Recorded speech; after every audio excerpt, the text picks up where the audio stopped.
Hey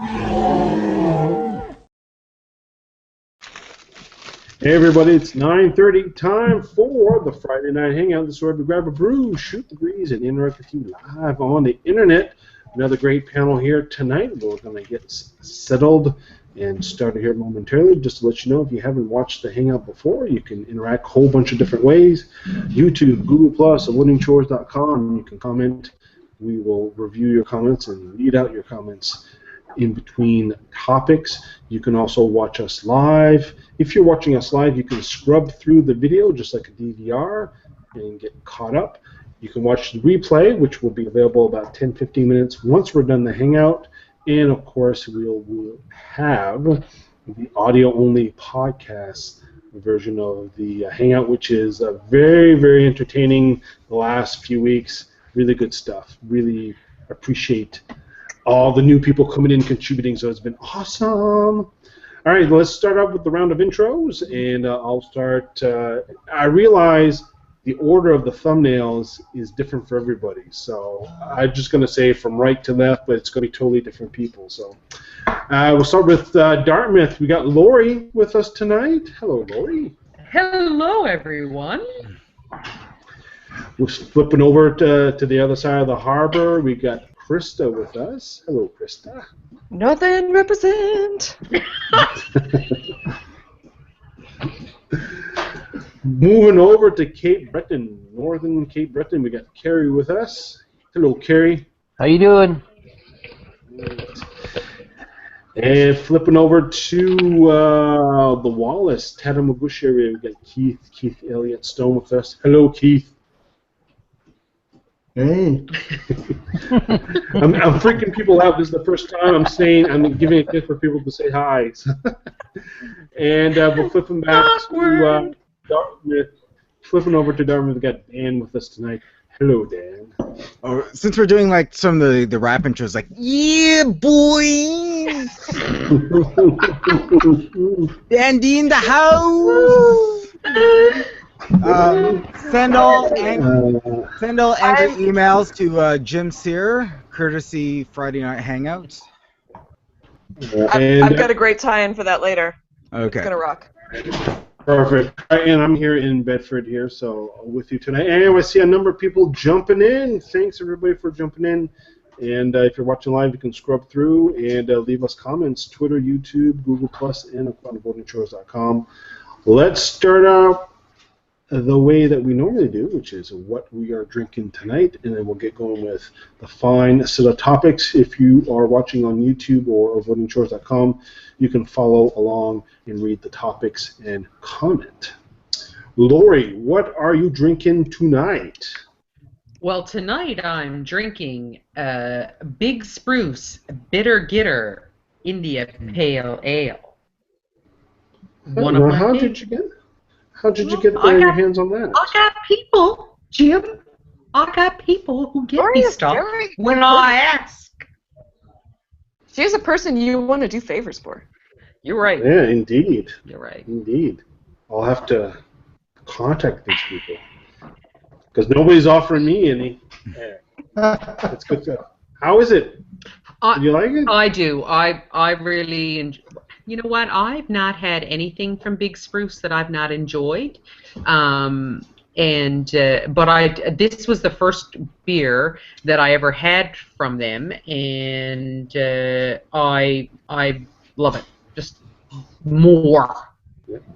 No. Jeremy does some great stuff over there. Krista, what are you drinking tonight? Well, to be fair, I should give credit to what I just finished, which was the Boxing Rock Stillwell collaboration, the Merci Bière, because at 8.4%, it's given me a lot of opinions.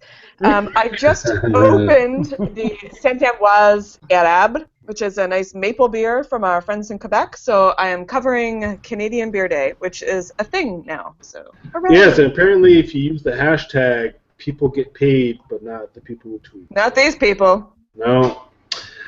Carrie, what are you drinking tonight?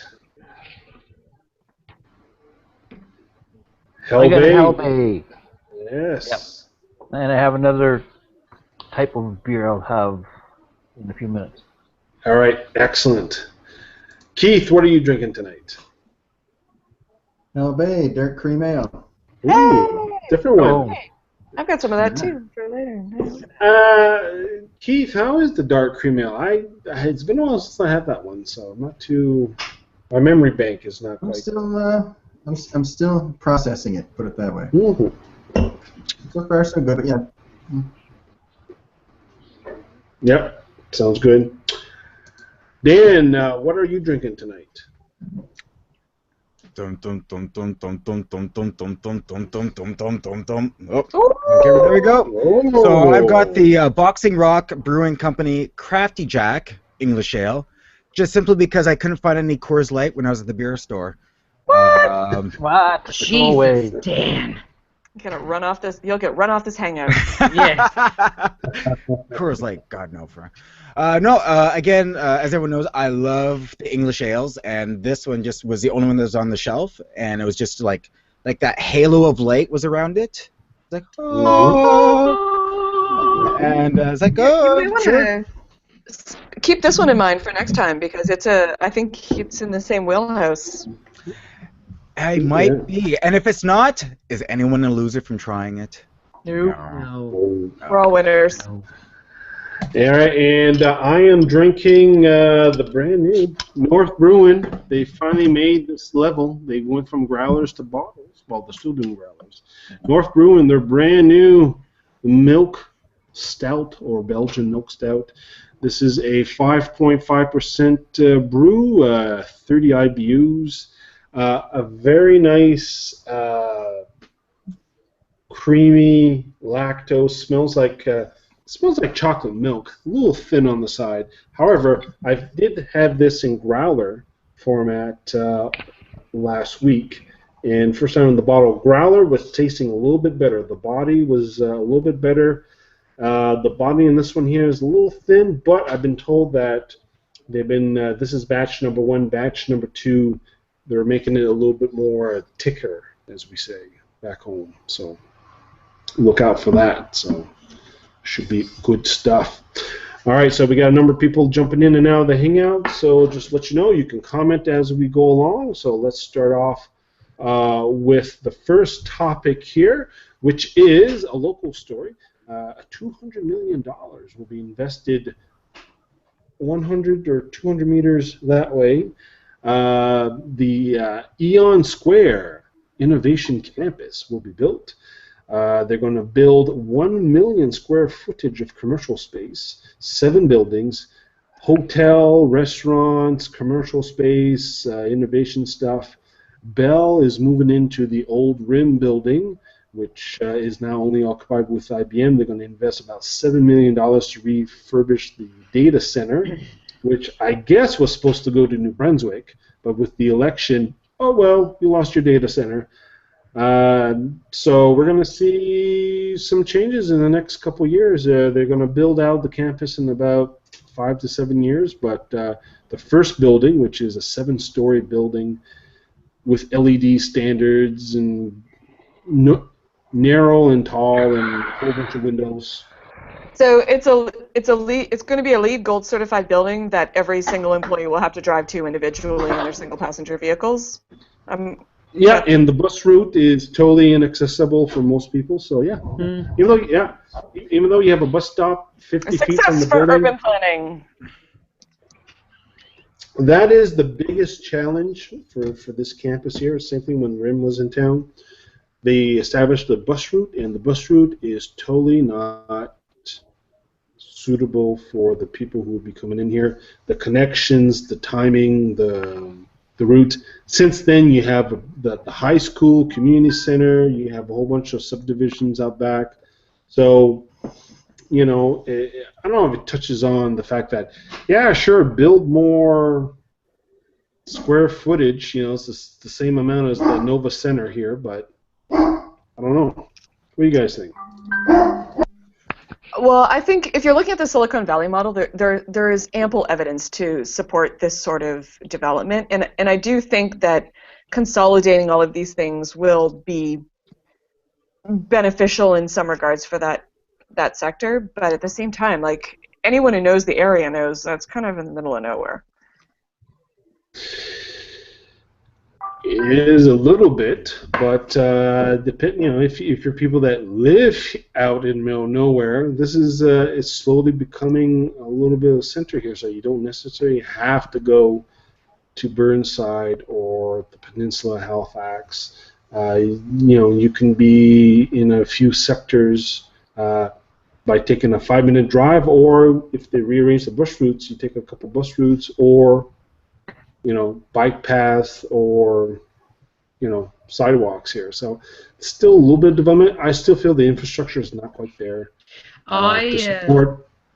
Go ahead. A few years ago, when I was working in an SAP basis admin, I went to Pennsylvania, just outside of Philly, where SAP has one of their campuses, and I envisioned that this area would be like a campus.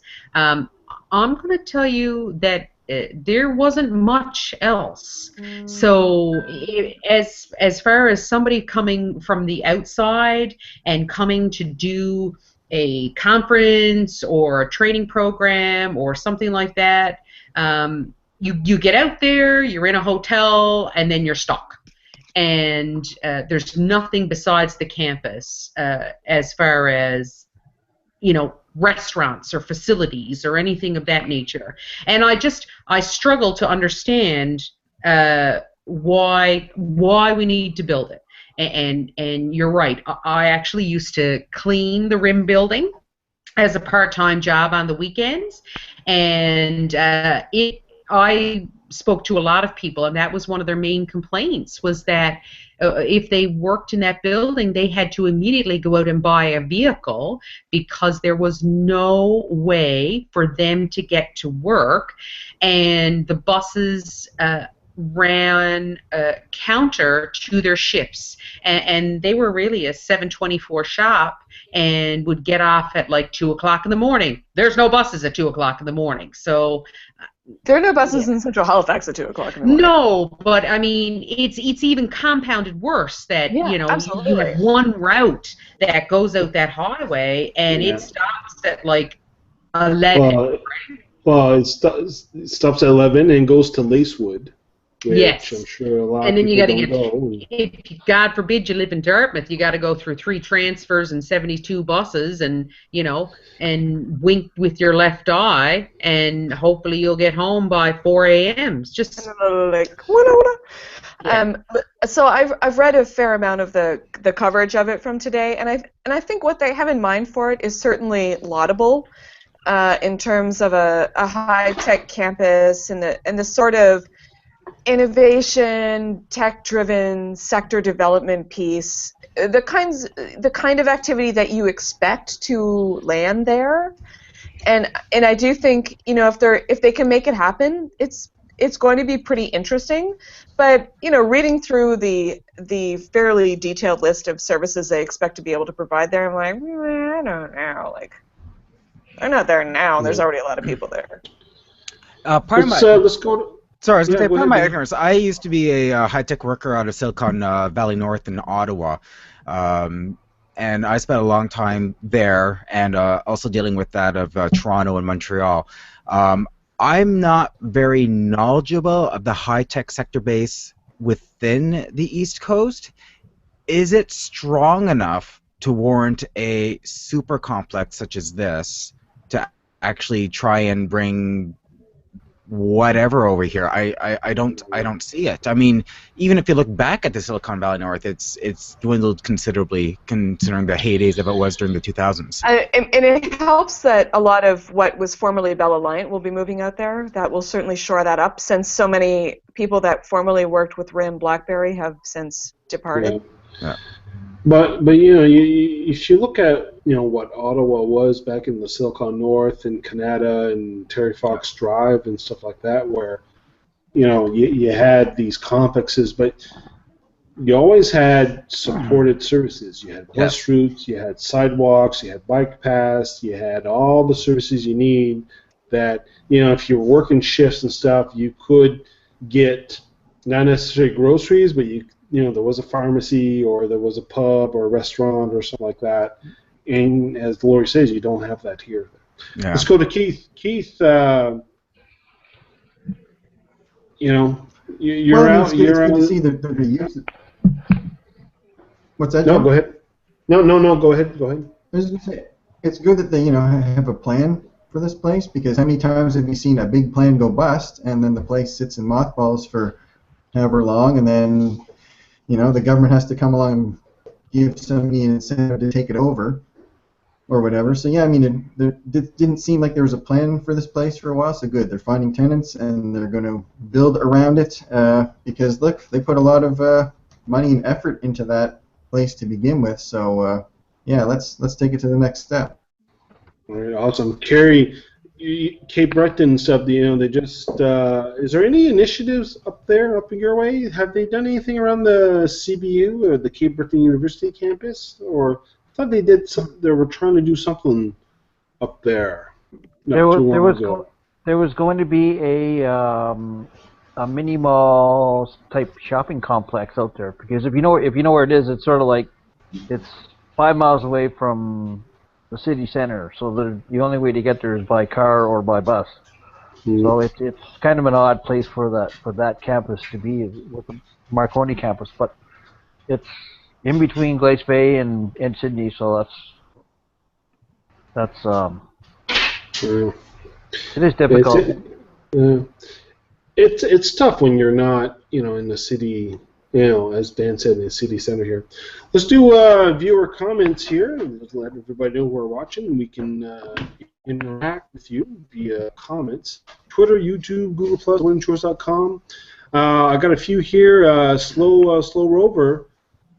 We started 1 minute late, and he's complaining about that we were like late, wakey. But no, we're on time. Buddy. Glad you're with us tonight here. GC Storm says, good evening all. West Coast IPA from the kegerator for me tonight. So that's pretty much all that I see here on the Google Plus notifications. Keith, what do you got on the YouTube page? Same as what you just said. Oh, was that it? Okay. I never know with these Google Plus and YouTube notifications. So. All right, we'll flip over to Carrie. Carrie, do you got any comments on the Avoiding Chores page? Bluefin joins in. He says, hey, gang, he's still offshore this week, so he's having a nice cold glass of chocolate milk. Oh, right. Bundle up. Wherever you are, it's probably a little colder. Yeah. All right. And Krista and Lori, is there anything that you've seen on Twitter that you wanted to... Keith's wife and I are having a really interesting conversation about an air mattress, so we'll get back to that at a later date. Yeah. All right.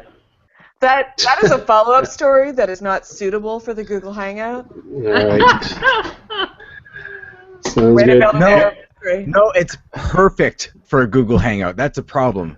Okay, so the punchline is, it ends with a moose waking me up at the Cape Breton Highlands National Park. Okay. I have to take a segue on that one. You didn't see it going there, did you? No. All right, so before we get going to the next topic, we'll give a quick shout out to some of the sponsors and friends of Avoiding Chores. Quick shout out, INREACH Canada. Check out their holiday promo when activating a new INREACH device. And hopefully I'll have a new INREACH tutorial for you on Sunday about messaging. Stick on that. Trail Shop, they're open on Sundays until Christmas time. A whole bunch of new stock coming in, so check that out. They just had their anniversary sale. They did. I got some great boots there. They're fantastic. Yeah, I kind of miss the crowds because a lot of people go when they have their sales. PICAROONS, their winter warmer will be available in PEI, so keep an eye out for that for all you islanders out there, or people like me who will be going to the island shortly in a couple weeks. Ladies Beer League, their next event is on December 14th for a brunch and beer at Stillwell featuring Tatamagouche Brewing. And so this guy right here. You're going? You got your tickets? I have not got my ticket, but I will get one. Oh, me too. Be there. All right. For anybody who's local, who hasn't been to a Ladies Beer League event, definitely make the effort. It's a good time. It's a good time, and you will see Krista and Lori there, and maybe me. And Ladies Beer League. Ladies Beer League is not just ladies; guys can go too. But it's really cool what the Ladies Beer League are doing locally and building the community there. So it's pretty good stuff. Sorry, Jim. Just to add on to that, my brother is a member, Beer Thief, which is in St. John's, Newfoundland, and my brother is one of the members. And I think that they're actually having a ladies' event next month, if I'm not mistaken, and go to beerthief.ca. I think that's his buddy's website, but Glenn forwarded it to me. But they've started doing some women-centric events. I would expect to kind of get women, interested or whatever, kind of like what the Ladies Beer League is giving them some type of avenue to be more involved in the craft beer appreciation industry. Yep. So well, women who drink beer are clearly the more interesting women out there. So. Yeah. You don't want those snobby sparkling wine women. Oh, Christ, start a cooler crowd, right? Come on. They're fun. Wine women are fine, but beer women are just more fun. Right. We are. Yes, we are. All right, next topic, folks. Let's do, this is another local Halifax-centric topic here. 40 people in Halifax are doing the Ebola vaccine trial. We heard about it, seen it on the news, and over 400 people wanted to be part of this trial. So people got stuck with needles this week. They got to keep a diary. 401 people wanted to be part of that trial because, first of all, contributing to medical science and research and all that is all very fun and interesting. $1,100. But it is cash money. And you know what? It's not like they inject you with Ebola. It's the vaccine. So it's all good. And to be clear, they give you $1,100. Yeah, $1,100. Cash money. You know what $1,100 is for me? It's like 1.5 trips to New York. So, by the way, though, this is exactly how the zombie apocalypse begins. That's all right. I'm just throwing that out there right now. I've been vaccinated, but I've been vaccinated against it, so I'm good. No. You would be like the first Walking Dead, which is also coincides with their new high-tech plaza that they're building out in Bedford for that. So they're gonna cram all the people there, and just like Walking Dead, and something bad's gonna happen. So I'm just throwing out there as we are 20 years in the future type people. Looking back, and we were doing the Wayback machine for 2014. It's like, oh yeah, that's the year this zombie apocalypse began. That's the year zombie Krista got Ebola. Hell Bay beer.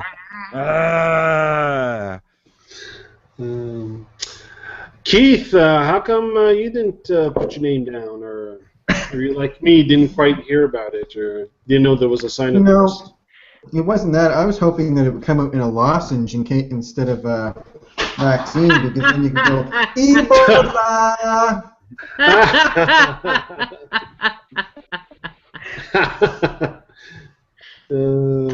Good stuff. And Carrie left the room for a second here, so I don't know. I see you change hats. Oh yeah, I did my first costume change. Oh. If anybody noticed, but I noticed. Costume change. Yeah, there you go. Yeah. The Ebola has not impaired my ability to recognize. Oh, I thought you were just a hologram, Jim. I didn't think that was actually you. No, it's technology. No, it's technology. Technology. Well, might as well, because I think we're kind of done with the topic there, because it was a quick one here. But let's talk about the hat, since Krista noticed it. So I'll be posting on the website, Google Plus, and all that. I'll have a number of styles, a ball cap with the Avoiding Chores logo on it, ready for sale. I haven't figured out the pricing yet. I will have few styles, so I was trying to address a lot of the audience that I have and try to get a style that might be good. I am missing one style of hat, which is specifically for runners, which is your typical mesh tech hat, which I didn't get it done, but it's coming. So anyway, I got this brushed cotton. Yeah, go ahead, Dan. I was gonna say, Jim, the hats themselves, are they getting produced in Canada or in China, or They are being. Because if they're being done like in China, because I know there's a lot of spelling mistakes that may happen, so you got to make sure that people don't get sent hats that say "avoiding whores." But that's also really good advice. Yeah. Don't stand behind that. Yeah. I totally thought about that, and I'm getting them done locally in Bedford. So. Okay, so they get the spelling down. Good. They get the spelling down, and I'm there. Sales may be Watching higher them if they're load actually avoiding whores. Just saying, if you want to have like a side venture. That is seriously like a whole other part of the internet, though. Yeah. Well, as Marvel has said before, there's a phase 2 and phase 3. And all That's that right. But anyway, so I got the brush cotton here. You guys saw earlier the mossy oak with the little trim here. So I got a third one to show off. But anyway, that's. Will there be a propeller beanie? Nope. Is there a sou'wester? Nope. I'm hoping for a toque.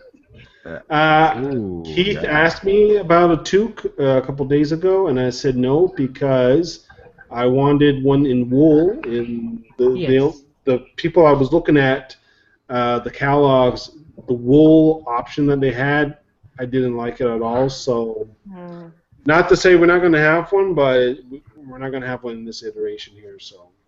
What about beer cozies? Well, I was actually exploring hand-stitching leather beer cozies. Ooh.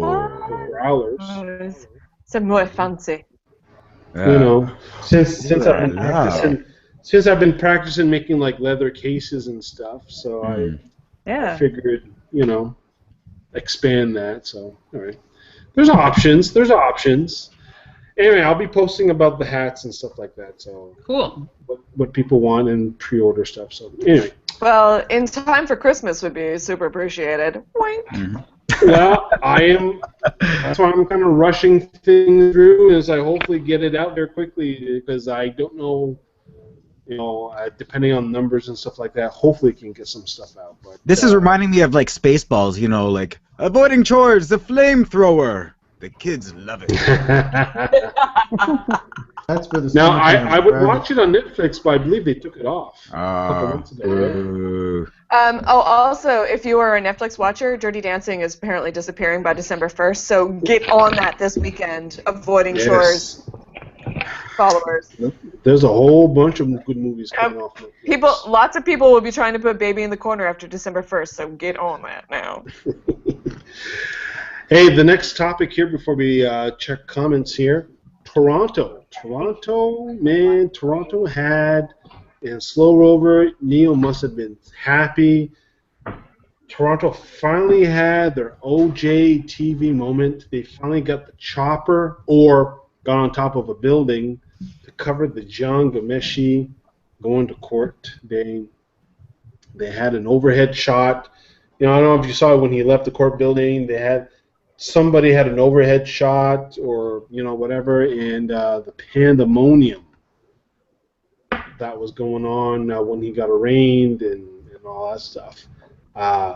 Big circus. He looked kind of tired. That was super messed up, right? Like there was something that popped up on my feed earlier today about how he how he had gone off to, how he's been basically hiding at this other person's cottage for a few weeks now, and has recently emerged from hiding to surrender to police, and that was pretty intense for a Canadian legal story. Well, that's what I'm saying. It's like how OJ, when OJ was doing the Bronco, being that pivotal moment for American media. Yeah. TV coverage, to me, that John stuff was kind of up there for the Canadian equivalent because because his Facebook page, John's Facebook page, I believe, is taken down. It's gone. It's all gone. It's gone. Twitter's gone. It's like it never happened, except for the internet. Yeah. So, and I don't know about you guys, but I noticed that he made sure that he surrounded himself, his legal team was all women. Was I the only one that noticed this? Yeah, I know. I have 2 comments. I have gone 31 minutes without swearing. And number 2, F that. Because just say it. Don't say F it. Just don't say F it. It's after 10. Full bore. Fuck that. Look, the amount of tension that little arsewipe has gotten to show up to court is ridiculous, and the sensationalism that is coming with it galls me. It makes me angry on a level I can't understand. And the more articles that I read about the systemic and continued, I don't know, intimidation and pressure because he was the CBC talent, etc., it just makes my blood boil. And the fact that he's garnering so much attention while there are victims who need our attention and help, and not this person. My concern. I can't wrap my head around it. I just can't. My concern is let's call this what it is right now, a media circus, and it's the beginning of the media circus. Is like you mentioned about the victims of this, that we know damn well that they are going to get swallowed up in that as well, where they do need their privacy, they do need their space, they need to be able to do what they need to better themselves through this whole situation, and you know what's going to happen. They're going to get cameras stuffed in their faces, and that's the unfortunate thing about all this. I think that's psychologically damaging, as well. Nobody goes through life. Most of these individuals who will testify or will be interviewed, they were not, prepared or schooled or anything for this type of media attention. And as well as I do, that every minutia of their life is going to be examined and dialogued over and over again. I mean, that must be agony. And how do you prepare yourself for that? I could not comprehend how I would deal with a situation like that. That's how unbelievable I think it all is. Well, and that's part of the evidence that goes towards why women don't report these sorts of things, because the process that follows is often intrusive, as awful as the event itself. Yeah. But he got to live with it. He got to live with his mom, though. He got to live with his mom. Whatever. Yeah, that's one thing.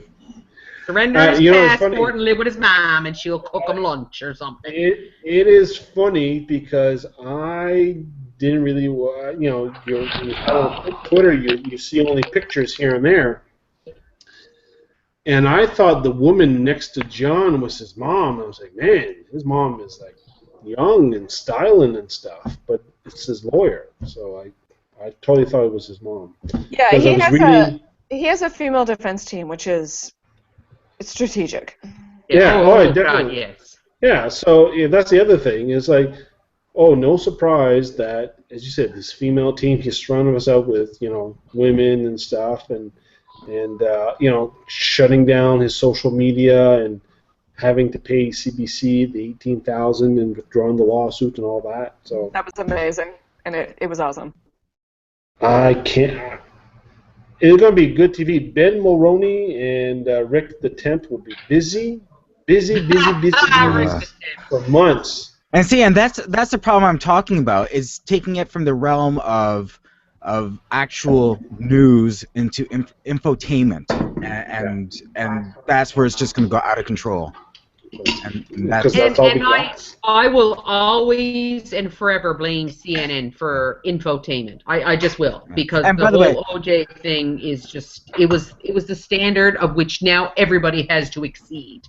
Yep. And I'm throwing this out there. Fuck Mulrooney. I hate him. I hate him with a passion. I'm goddamn insane. Just get him off TV. Get him off. Off. I used to like Rick when he was on Much Music. I used to like Rick Patent.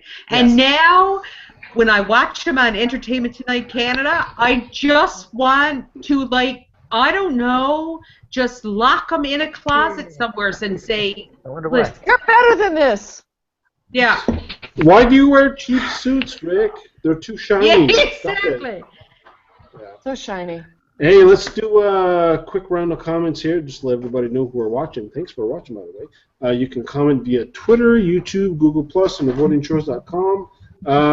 We'll start with Keith, as he's refreshing there, to see if there are any comments on the YouTube. Then we'll go. Well, on Twitter, I have suggested a subtitle for this evening, and it is "And Another Thing."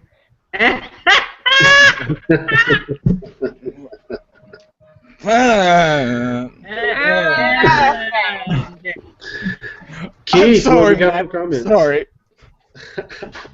What do I have for comments? Well, let me see. Stuart Grandy says, "I want that hat."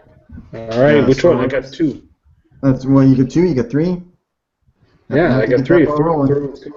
Yep. Slow Rover says Gameshi was heard yelling "damn drones" at the sky, and the media circus was bigger than any for Rob Ford, and according to court security, was even crazier than when Bieber was in court. That's messed up. So there you go. That's it for comments for now. Sounded busy. Carrie, anything on votingchores.com? A couple comments. Bluefin asks, does anybody know if PICAROONS will be sending winter warmer to Newfoundland again this year? I would suggest that he follows them on Facebook or something like that there, and then find out from them then. Because I don't know. I haven't seen it yet. Yeah, I mentioned earlier that they did the post that they're sending stuff to PEI. So yeah, as Carrie said, send them a little nudge to see if they're going to send it to Newfoundland. So. Also, he says, good to see the hats that will. Good to see the hats will be locally produced as well. And he says it must be strange for the reporters of CBC to reporting on an ex-friend or co-worker. You know what? You want to see some interesting reporting about what's going on about this Jean Gameshi stuff? Start listening to Jesse Brown in Canada Land, because he has all kinds of interesting things to come out of it. Well, we'll probably talk about him in our podcast review if we ever go into overtime. Yeah. Which we usually do anyways. We can do that. All right, let's do a quick round of what we are drinking tonight. Did we do that earlier? We did. We did it earlier. I just opened something new. Yeah, because I just opened something new because I just want to show it off. But anyway, Krista, what are you drinking new? Well, I think Keith has the same. Keith has the same thing, maybe. The Hell Bay Dark Cream Ale. Mm-hmm. Yes. New for this part of the season. I had it last year. I loved it, so I'm really looking forward to drinking again tonight. Carrie, are you drinking something new? Yep, I got a winter warmer from Garrison, and I have a question. Why can Garrison label their beer winter warmer, as well as PICAROONS can label their beer winter warmer, but when somebody puts moose on their beer, Moosehead gets angry? I know. That's a very good question, Carrie. All right, so people who don't know this story, I just saw this morning. Keith, do you have the background on this story? There was a company, where was it, Ontario, Carrie? Sudbury, Ontario. They had Angry Moose, and what was the other one? Happy Moose, two beers. And Moosehead went after them and said, no, you can't put moose on any beer in Canada. We have the rights to that in Canada. So now, for temporarily, the beer is named, I think, Angry and Happy. They took the moose name off until they can find a new name. So trademark laws You know, Yeah, apparently you gotta it's check your trademarks. Just like how Well, I North. mean, if you, Yeah, no, just yeah, how exactly. Yeah. you know North Brewing before there were Bridge Brewing, and there was another Bridge Brewing out in BC. They thought, oh, we can all live happily ever after. Trademarks. Hey, Bridge, you gotta change yourself to North Brewing, which is a better name, I think. But I agree. I think it's a better name. yeah. Though I know people that call that the North Bridge, and that would have also been a good name for them. But That would Yeah, that be would have been North. Good one too. Who else is drinking anything new in this segment here? Dan, are you drinking anything new, or No, Lori? I'm still drinking the boxing rock, but I do want to add the emblem for it. Reminds me much of that movie. Remember Mars Attacks, the aliens? Yeah, that reminds me of that so much. Yeah, the brain pattern. Yeah. I would like to point out, just to get back to my Hell Bay, that I'm drinking my Hell Bay in a Hell Bay branded pint glass. Mm-hmm. By supporting the brewery. If you were passing by Liverpool, stop by the new Chocolat. There's also a Dixie Lee there, and it's fantastic. Oh, Dixie Lee. We'll talk to that. Well, Lori, you got something Dixie new. Lee. You're drinking something new. What are you drinking? I moved on to Kitchen Party. Oh, Kitchen Party Pale Ale. Still. Kitchen party. Nice. Oh, that's a good Big one spruce, too. big spruce night. Well, I dug it out of my garage. Your garage sounds like a tickle trunk. Well, it is actually a tickle trunk of beer. There's no vehicle in there. There's nothing. It's just beer. Yeah, so I'm drinking Boxing Rock Darkness, The darkness. which is the Black Eye IPA, the Cascadian Dark Ale, 6.5%. What do you Dark and think of hoppy. that, Jim?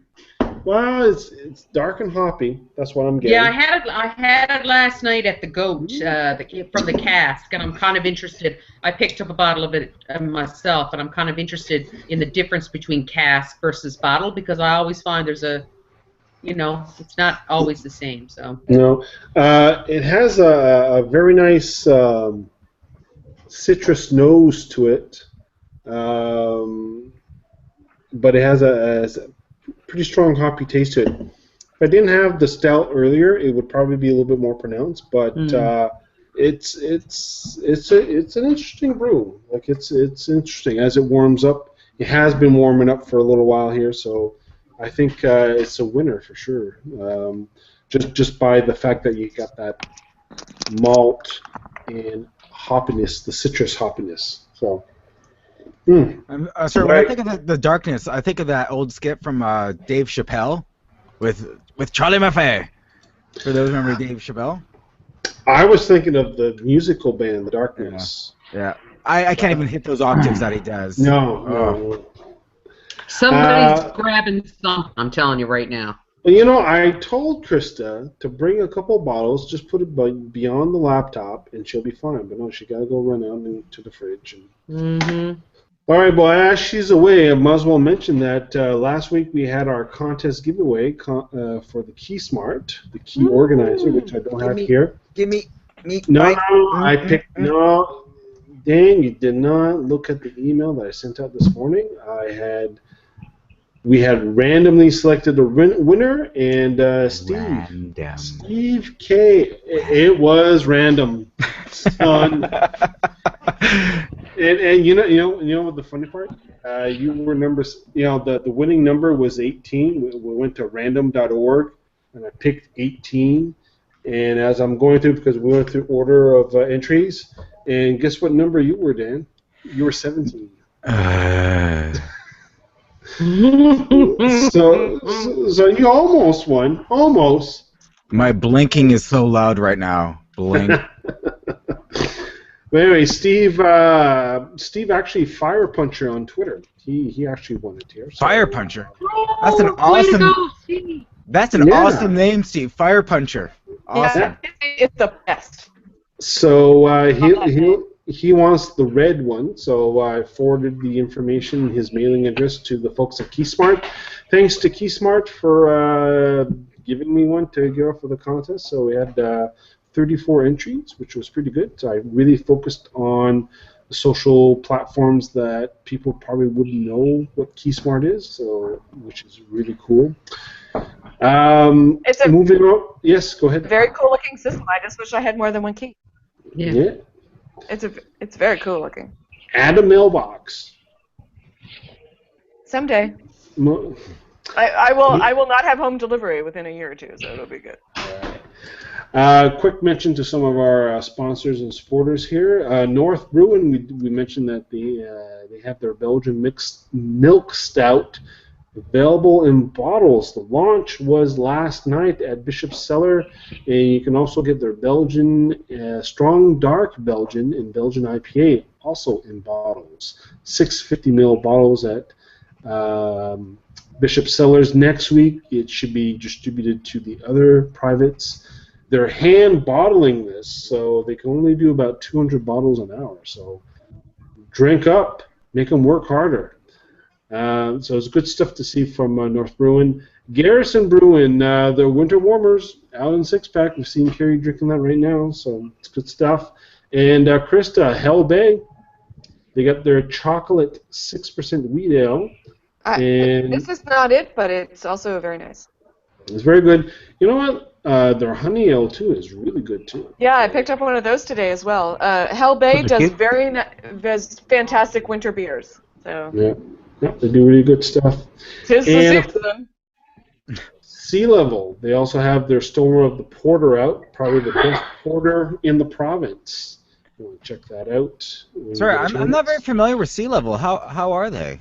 Sea Level, you can go back on the Hangouts. I always like Sea Level. The fact that they can their beer, pack in that freshness.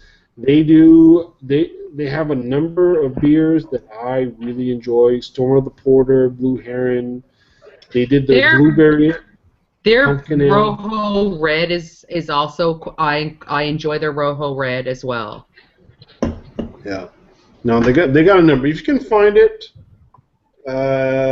pick one up there. They've tweaked their canning process before, a little bit all over the place, but as they got used to the system, when you pick up Sea Level, you're in for a good time. It's good. They don't do high alcohol beers. They do 4.5%, 5% beers, so it's all standard ABV stuff. But they do some really good stuff. So really. By the way, really you just came up with an amazing tagline for them. Sea Level, you're gonna have a good time. There you go. You know what? Next time I see their social media person Jesse there, I'll Sea Level, we don't give you the runs. Hey, let's do the next segment. You won't get Ebola. Next segment. I'm sure everybody from 1 o'clock local time did this. They went on their computer. Oh yeah. They watched the Star Wars trailer. Yeah. I only appreciate the Star Wars trailer for the wrong reason, so I'll let you guys enjoy it. There is no wrong reason. Like, Yes. Oscar Isaac. Yes. What did you think of this trailer, Dan? Let me think. Weeping, as in I had like tears welling my eyes, tears of joy. Did you pee a little? It was. Because I did. Where was Jar Jar Binks? Jar Jar Binks got left out of it. Shut thy mouth. Shut thy mouth. No. To be honest, I am being honest with myself. I felt that giddiness of watching it, especially at the very end with the flyby of the Millennium Falcon, and just the way they dealt with the X-wings, roaring across the water. And I really do not understand the internet's hatred for the lightsaber right now. The internet's blown up over but the look of this lightsaber, and I don't know why. That looks like badass, and I'm on board with that lightsaber. Yeah, that is awesome. Yeah, but overall, fantastic. I'm so excited for it. So excited. Keith, you look like you don't give a hoot about Star Wars. What's going on? Are you okay? I look like I don't give a shit most of the time. No, actually, I watched it, and you know, the first three movies, the old school Star Wars, that brings me OG back to my Star Wars. childhood. Yeah. You know, that was something to behold. And then the next three kind of made me pretty jaded and think, things are going down the toilet. I saw this, and there was a little glimmer of hope that it, I want to check this out. I'm hoping things will, pick up where they left off after Jedi, but who knows? I'm not going to get too excited. This one should have been titled A New Hope. Carrie, I equate the first three to like Halloween 3D, where we should just kind of forget about it. It really didn't do much for the story. Hayden Christensen should just be like put up on a shelf somewhere and just kind of left alone. He's getting paid. Don't worry about Hayden Christensen. He's getting paid. I don't worry about Hayden Christensen. I don't think he should have been there. He's getting those jumper residuals, yo.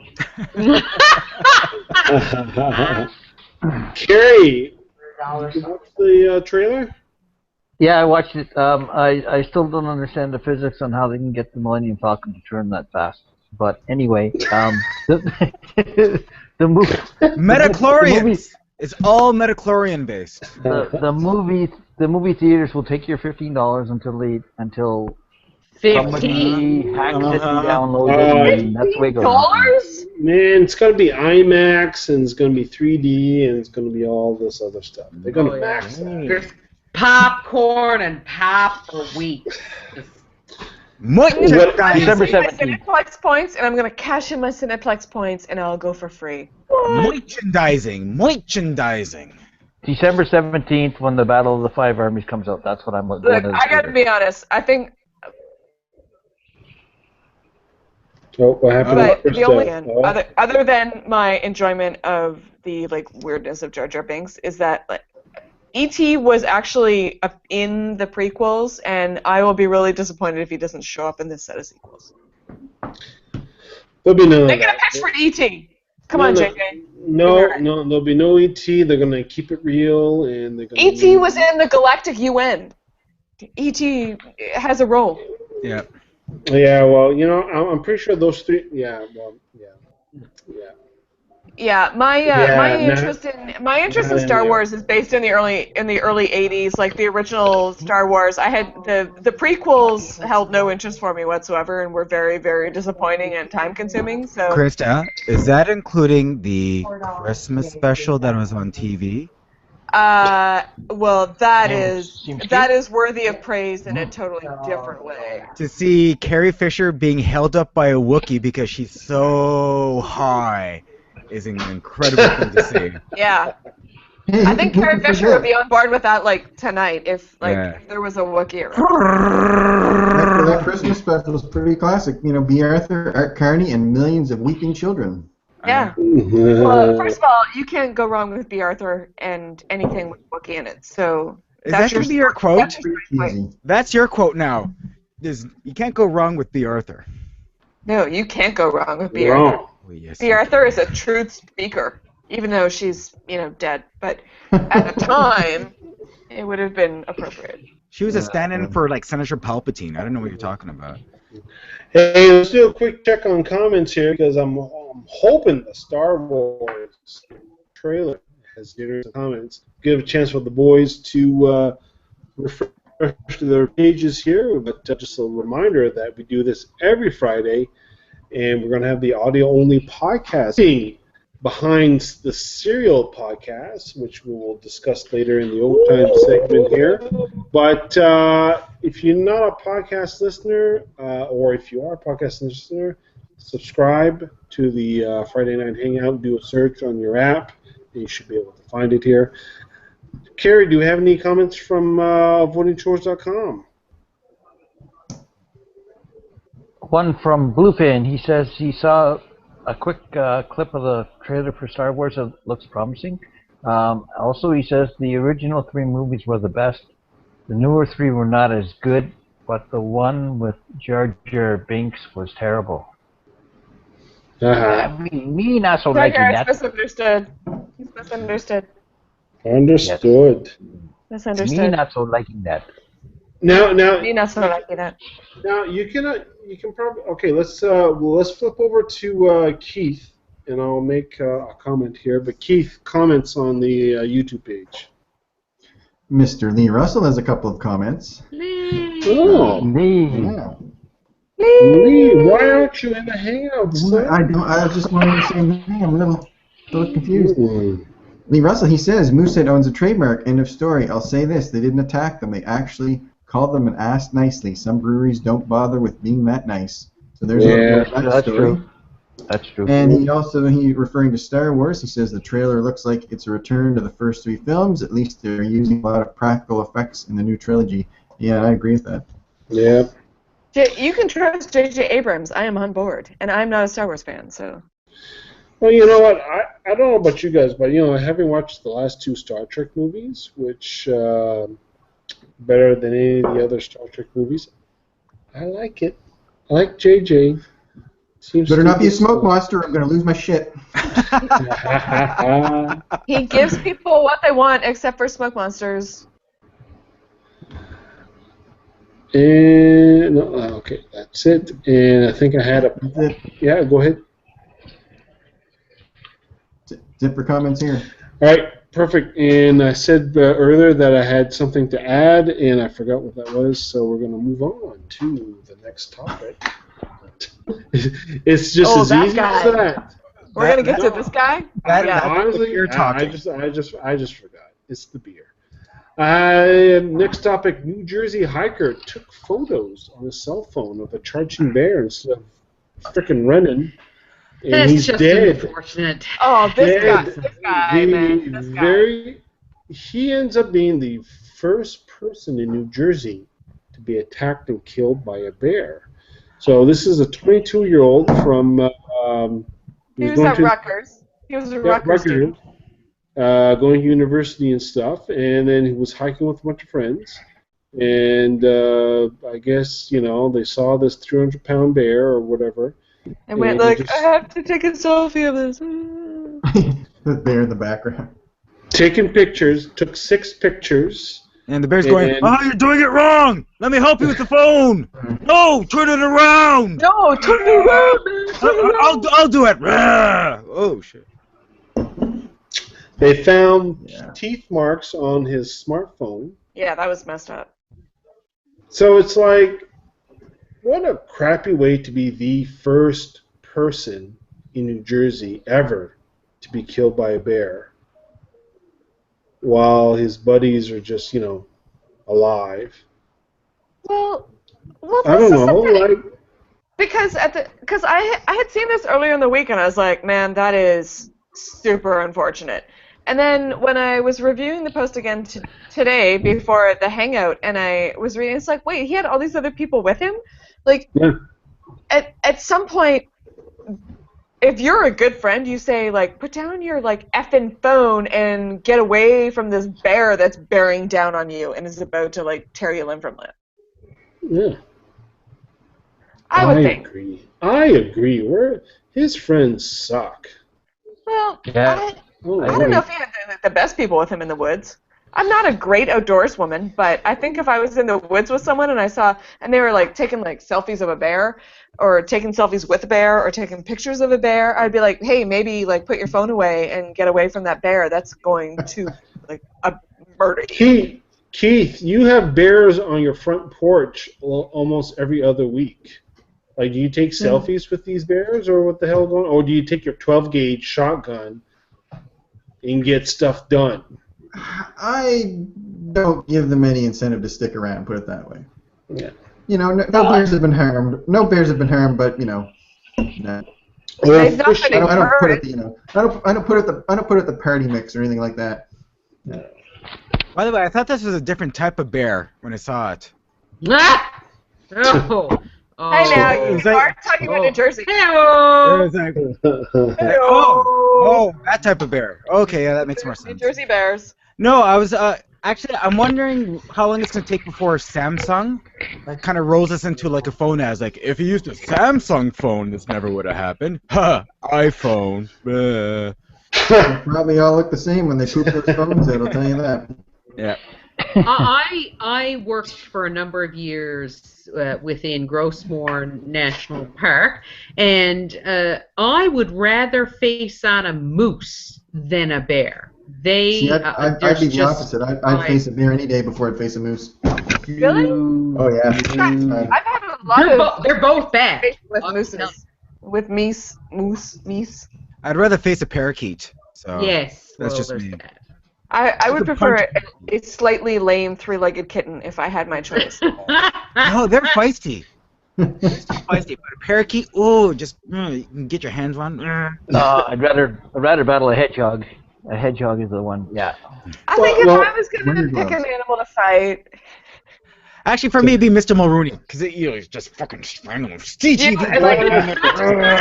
Mulrooney, or just you want to fight Ben Mulrooney? That's your preferred creature to fight. Yes. The elusive Ben Mulrooney is like, he's a little slippery. His power is in that swoop Probably of not hair. going to find him in the woods. Ben definitely. Mulrooney is not going to appear in the woods. No, not in the woods. Let's do a quick, let's do a quick round here of who has ran into a bear in the woods. So I have only once. Lori, how many times? Once too many. Lori, you think that thing that we heard on the hike that day that we were at Economy Falls, we could put that in the maybe a bear category? Yes, we could. So that would be two. Yeah. It probably wasn't a bear, but it could have been. It sounded angry. Carrie. Times. Carrie, how many times? 2, very close. When I was up in the Yukon, one was a brown bear and one was a black bear. Black bear was 40 feet away from me, and the brown bear was about 500 meters downhill from us. So that's close enough. Yeah, close enough. Keith, we are established. You got bears on your front porch regularly, so. I've seen them hiking before, and I've seen them out here. And actually, one night, a couple years ago, I went out to get something out of my vehicle, and I heard this noise. I thought, that's a deer. They're always on the front lawn at night, and they kind of snort and run away. And it snorted again and snorted again. All of a sudden, there was a black ball charging towards the vehicle. And the bear basically bluff charged me. Look up bluff charge on YouTube. It's I had no idea what was going on at the time, but it was pretty interesting. But anytime I've encountered a bear, they've been more scared of me than me of them. And I think as long as you're not between them and their cubs, and you don't really try to antagonize them, you're probably going to be all right. When you told me about the bluff charge, when I told you my story, and that's exactly what my encounter did. Mine was a few hundred meters away, but it was I was close enough to see this part, which is why the logo looks like this. Yeah, I was probably 20 feet, maybe. Yeah, and but what you described was exactly what I described, but a lot further away. And I had my dog with me there, so I had Kiji here, so which I would willingly sacrifice so that I could run away in the brushes. But no, I'm kidding. The dog's packing his bags now, Jim. I'm going to screen cap that tomorrow. So. Too late. Already on the internet. But the best, Keith, will be one day when we're doing these hangouts and there's going to be a bear that's just going to put his paws up on the windows behind you there and just doing the stuff. Oh, yeah, for sure. Well, they've tried to get in the garbage, and they're around. Yeah. I was about 20 meters away from Ben Mulrooney in Toronto, so. So it was like a cafe in Toronto. The bear sprayed him. I had a mouse show up last weekend. That is all right. You don't get between Ben Mulrooney and his hairdresser, so. So everybody here, bear once and Dan 0 for a bear. That is correct. Both types of bears too. What's is this like a? Is there something I should know? I know a fair number of bears, like in the LGBT community, and I support their right to do whatever they do as long as it's consent. I'm just thinking bear. There's got to be a different term than bear. Really, like. No, I get it. I'm on board with that. They should be there. I understand furry is already used for something else, but that is like a very different part of the internet. Yeah. I saw a Netflix documentary on bronies or whatever you call it. I have been disturbed ever since. That is incredibly different than bears. Lori, friendship is magic.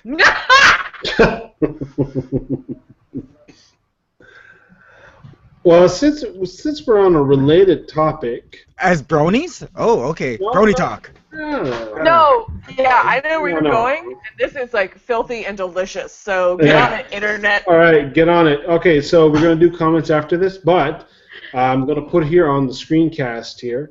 That's funny. It's hilarious. When you were a kid, you were probably reading comic book strips, such as I. However, taken out of context, these things are not quite the same. That Archie Andrews is a smutty fella, I tell you. So Archie BuzzFeed Andrews was sticking it in everything. Archie Andrews is like, oh, like what? I don't know. Like I'm just trying to be a nice guy. No, you're not. You're trying to like literally put it in everything. So, speaking of Archie, here's one right here with Moose and whatever. Moose and Midge. Midge didn't ask for that. Midge did not ask for Moose to show up with, like, whatever all over him, because we don't have context. But yeah, context. But without context, man, this would destroy our childhoods. This is filthy and smutty. I'm just saying, Robin is an unsung hero as a recipient of so much sexual harassment from Batman. Oh. Yeah. Where's Robin? Where's his parade? Where's Robin? Where's Robin's settlement? I want to know, like, how Robin fared in all of this. Like, did he sue Wayne Enterprises and, like, get some bank and get away from all of that? Because I feel like he was very put upon. But I look at some of these panels, like, what the hell is going on in this comic book? I saw that one. I was like, yeah, like, what preceded that? Yeah. That's crazy. What happened here? Gene Williker's Mister? Like, what? That one looks like some pretty obvious, like, lesbian Pulp Fiction kind of stuff. I still love the loving gaze of a man and his pig. That creeped me out, man. Gulp. That creeped me out. Gulp. Gulp. Yeah, a good 80s Superman reference. Sploosh, that was a fantastic Archer reference. If you are an Archer fan. Yeah. Archer's Coming back January 2015. I can't wait. I'm a big fan of Archer. Me too. So there's you don't have to go like far, but in comics, this is a good one from Batman. I enjoyed that one for probably the wrong reasons. I'm on board with that. Whatever. So anyway, needless to say, comic book panels out of context, craziness. They might know what they're doing. I don't know for some of those. I don't know if context would have helped. They still look pretty filthy. Like it was like a different time. What the hell is going on with 21? Like, yeah, number 20. How would you get there in a comic book? Number 2. I don't know if context helps that one. No, it does not.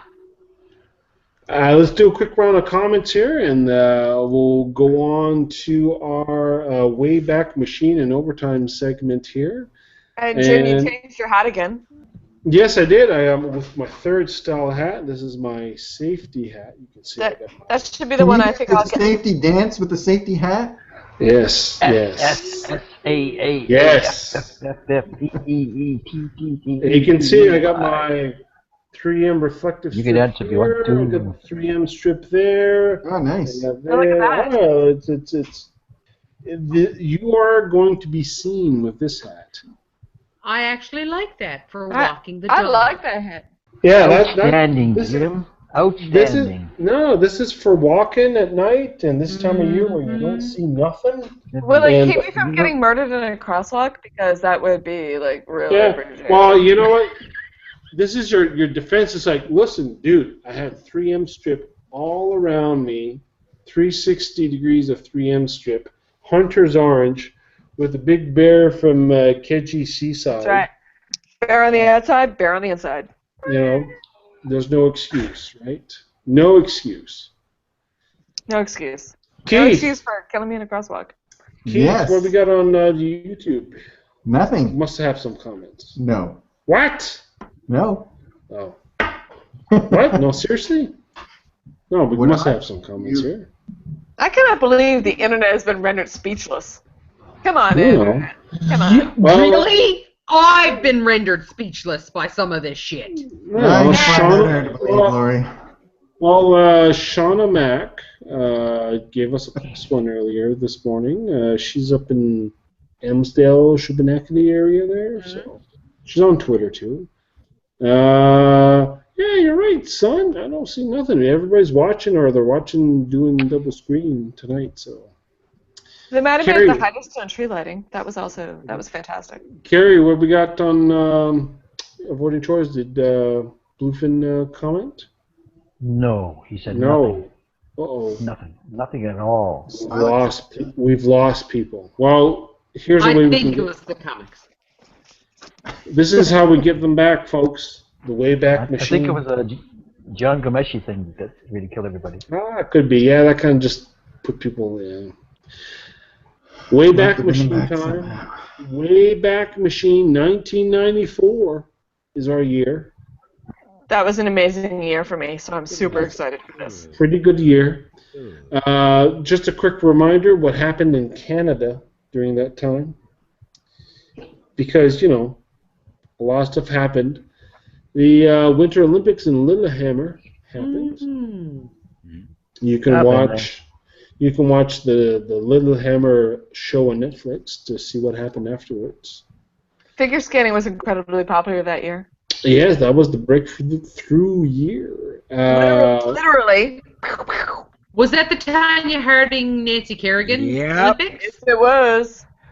With, by the way, the funniest name ever spoken on TV, Jeff Gillooly. Jeff. Gillooly. He has legally changed his name since. I can just still think of all the SNL skits they had based around Jeff Gillooly. Gillooly. New York Rangers won their Stanley Cup. Mark Messier. Made it happen. Sorry, Vancouver. Justin Bieber was born in 1994. And the nation turned dark forever. Sue Rodriguez died in 1994. By choice. Yeah, by choice. Lorena Bobbitt was found. Oh, Jim, can I? Yeah, go ahead. Lorena Bobbitt was found not guilty by reason of insanity on charges of mutilating her husband John. Now, I will admit that I remember this vividly, so we can get it. And I rented the subsequent movie with John Bobbitt. You what? I rented it because I wanted to see what was up. Was it called See Dick What Run? was up? Yeah, Jim. See Dick Run. What was up? Yeah, not a lot. Seriously, did he do a porn? Yeah, he did. Now Lori gets it. Yeah. Lori, welcome to Avoiding Chores. I've never seen it, but I'll Well, you know, I bet I can find it. Oh yeah, I'm sure you can find it now, but back in 1994, I feel like it's not hard to find. He's a cyborg. Part man, all machine. If you count Staples, sure. It's all about the filming angle. Anything can happen. Yeah, it was sad. Yeah, it was sad. You know what? You know, to be quite honest and stuff, that the whole situation there, where you know, being a gimmick and stuff, but you know, you had Buddy there with this reattached penis.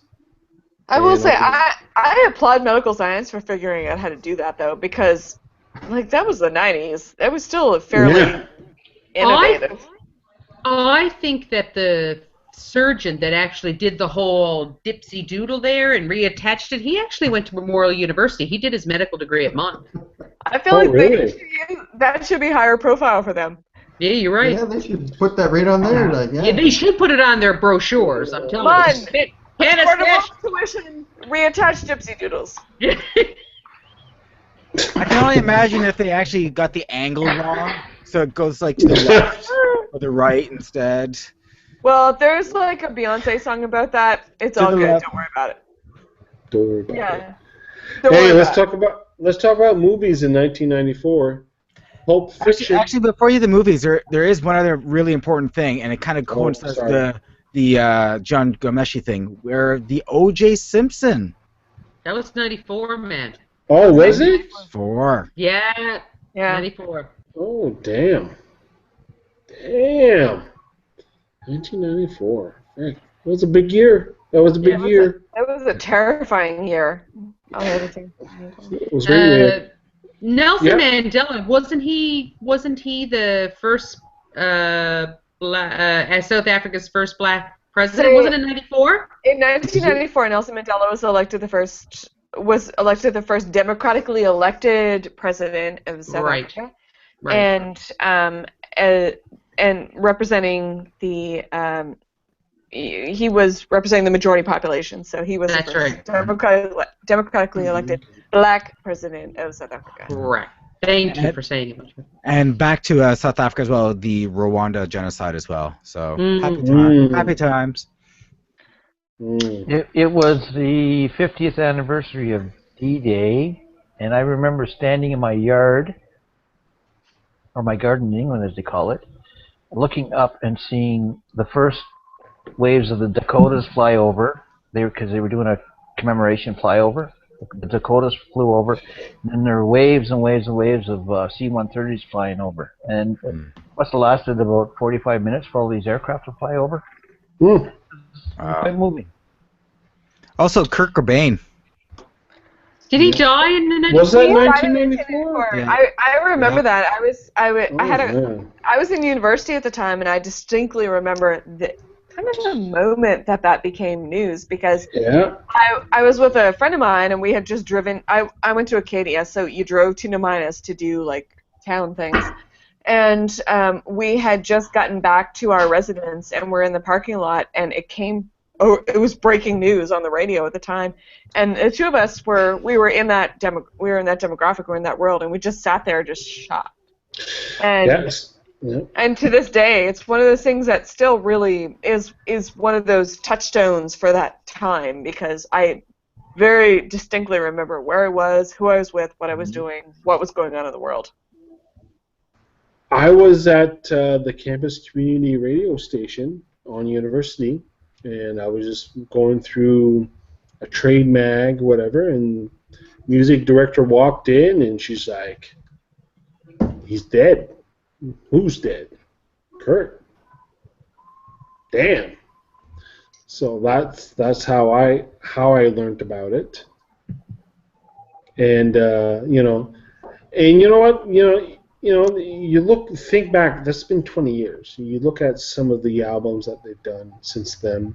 They had the release Muddy Waters on the Wishkah, which was a good release. The live MTV album, which was a good release. You look at some of their studio albums, Nirvana.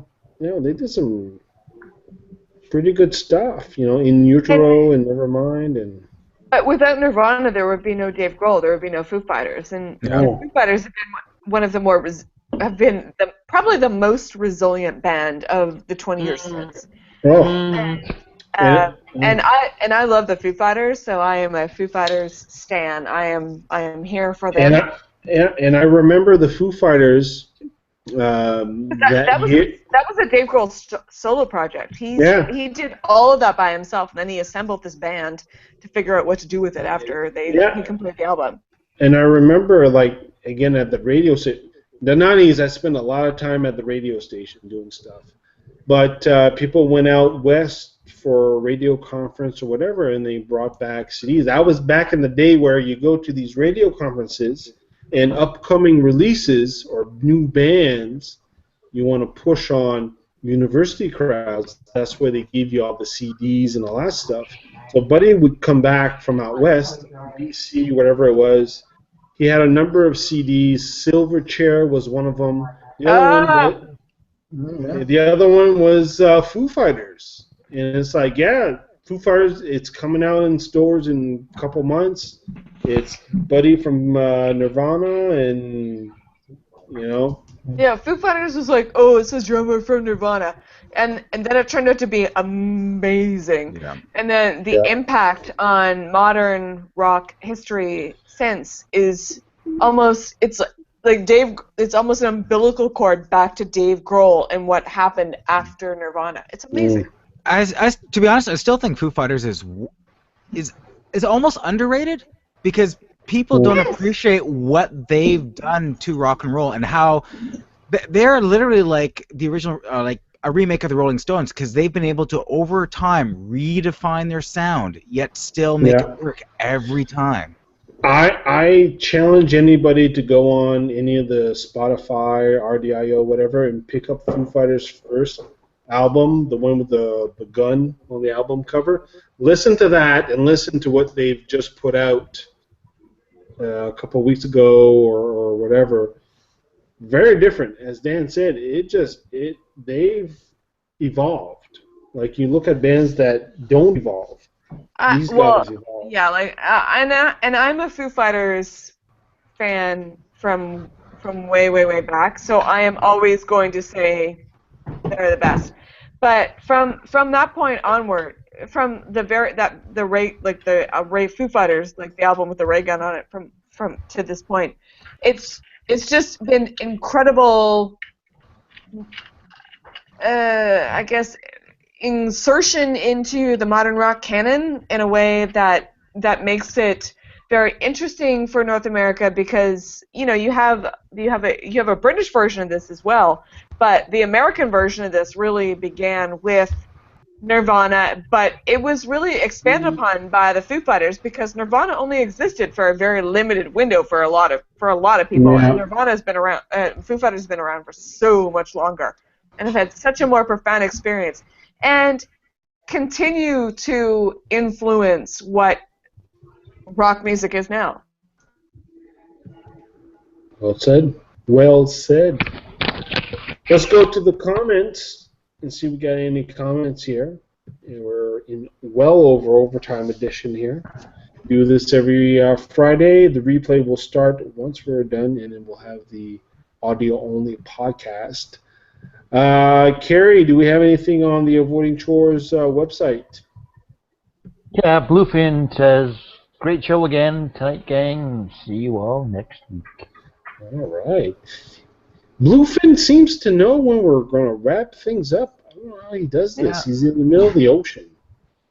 Keith. I appreciate that. I thank him for his service in the middle of the ocean. No, it's good. Keith, what we got? Do we have anything new since then, or? Not that I can see, no. What? And we got all these people watching, too. Weird. All right, so, let's quickly do, since we're in overtime, let's do quickly the podcast review segment. This is where we listen to any podcasts during the past week and share them. There was no serial podcast this week, so we're not going to talk about that. What else do we listen to? This was a slow week for me. Nothing really sticks or stands out. Lori, anything new you want to plug, or? For me, I did some listening of serial subsidiaries. So Krista put me on to Slate.com, and they have a series of podcasts about the serial podcasts, which I was enjoying. And really, I haven't I've listened to a couple. Sandy Walsh from Twitter recommended a couple, and one was amazing, and it just escapes me. I'll remember it now in a minute. But it was about a female comic, and her story is Hey, Jackie? Yeah, it was like Sweet Jackie or something. It was just freaking amazing, and it's worth a listen because, for me, she's a comedian who the beginning of her life was just tough on a level that I cannot even comprehend, but she tells it so frankly and so honestly and with such humor that you can't help but laugh, even though the subject matter, a lot of it is just unbelievably awkward and unbelievably terrible. The way she approaches it is actually quite interesting. So I recommend it highly. It was under. I just found it. It is WTFpod.com, and it's episode 540, and it's Ms. Pat. It's worth a listen. I'm serious. Sorry, WTF like Mark Maron's WTF? Yeah, WTFpod.com.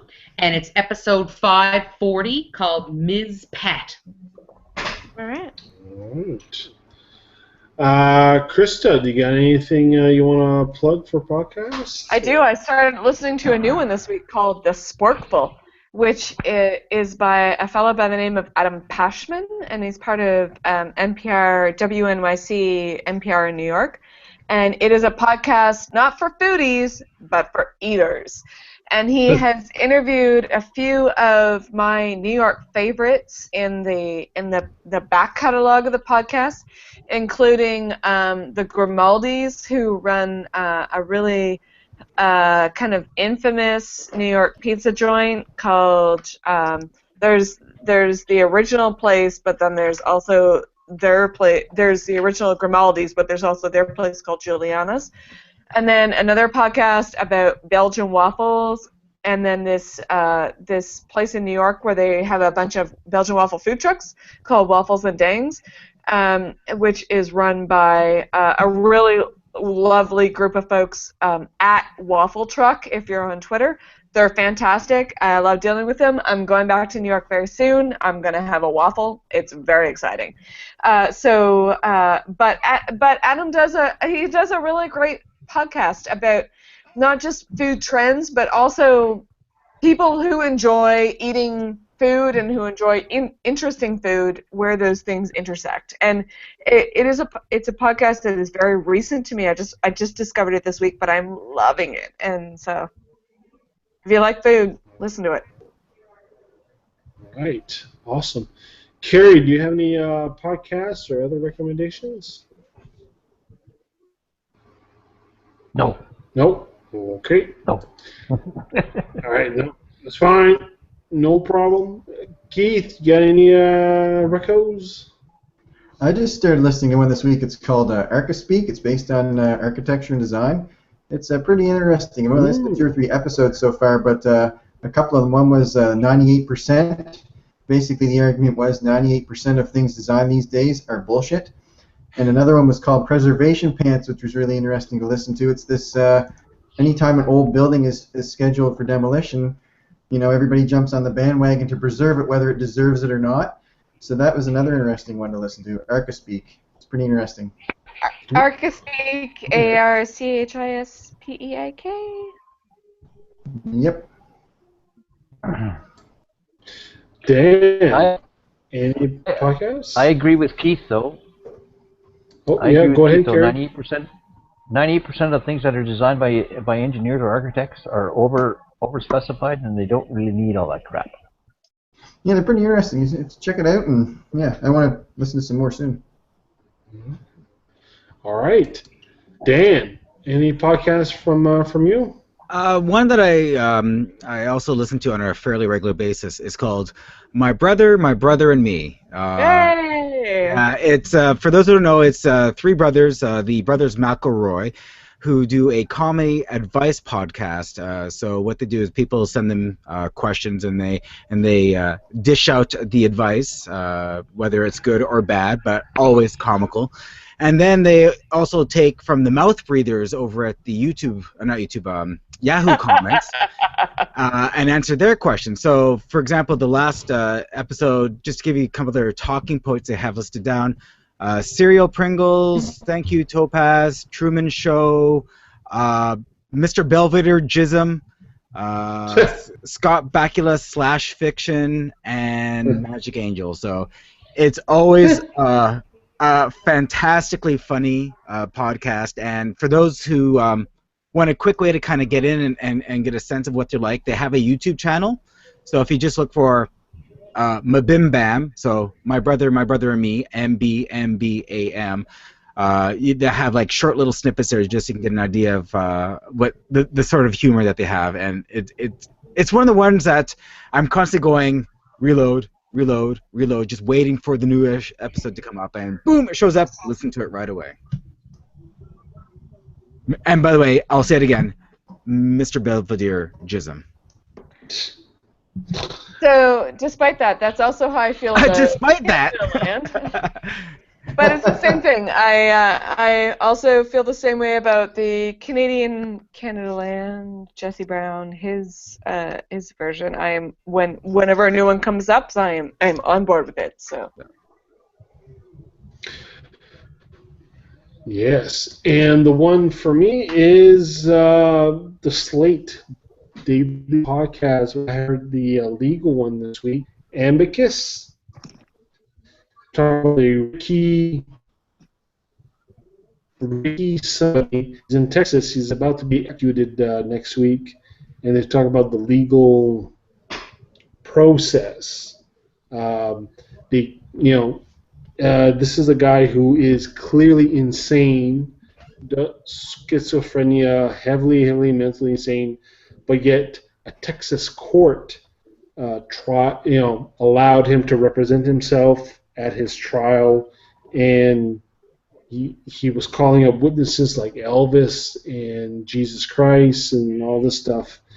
And the judge let it happen, and now he's going to be executed next week. So it's a very interesting podcast. Amicus Slate Daily Podcast, or slate.com. Go in there. A good listen. We'll do a last check of comments here for the boys here, and then we'll close it off for another week. Well into overtime mode. Just a reminder, we do this every week. You can check out the replay, the audio-only podcast on thevotingchores.com or on your Pod, Stitcher, iTunes, whatever you want to use it. We're there. And we're going to get close to the holiday season, so we're probably going to have the holiday schedule up and running there. Just, we got stuff to do. We got Christmas parties to attend. Carrie, do we have any comments from Mike, or that was the last one from a while ago? That was it. That was all. Nothing else. Okay. Nothing. All right. No, it's good. Keith? One final comment from Lee. He said, I started listening to this week, the Cromcast, all about the stories of Robert E. Howard, Conan the Barbarian, and related writers of weird fiction. Cromcast.blogspot.ca. Cool. Good stuff. And I don't think I saw anything on the Twitter, at least nothing on the, if you're checking on Twitter, on the Friday Night Hangout hashtag, you can see the shenanigans that's going on there, but... I don't know what you're talking about. I don't know. Yeah, I don't know either. Don't know either. So with that, we're just going to close it off for another show. Thank you, everybody, for watching. Thank you for the panel for attending. Another great show. We'll do this again on Friday. That's it. Thank you, Nova Scotia Craft Beer, for sponsoring my Buzz On.